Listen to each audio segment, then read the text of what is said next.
वो प्रेम, ये प्यार, क्योंकि मेरा छोटा भाई, प्यारा भाई, राजा भाई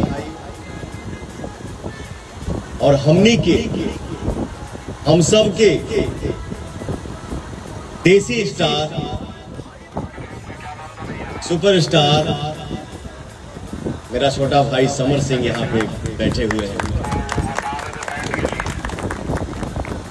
ये अच्छा लगता है ना, भाई का गाना आए पार्टी में मैं जाऊं, मेरा गाना है भाई आया है, कितनी खुशी की बात है, कितना अच्छा लगा था। ये प्रेम होना चाहिए, हम सब भाइयों भाई।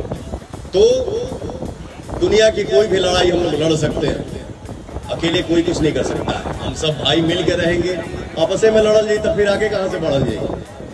तो हम सब मिल के रहेंगे तो हम लोग किसी से टकरा सकते हैं, किसी से भी बात कर सकते हैं और गुमान के साथ कह सकते हैं कि हम सब एक हैं। लव यू मेरा भाई। और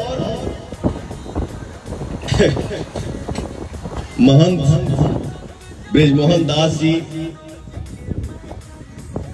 बैठे हैं, खड़े हो गए, संत हैं, दिल के बड़ी प्यारे हैं, क्यूट हैं।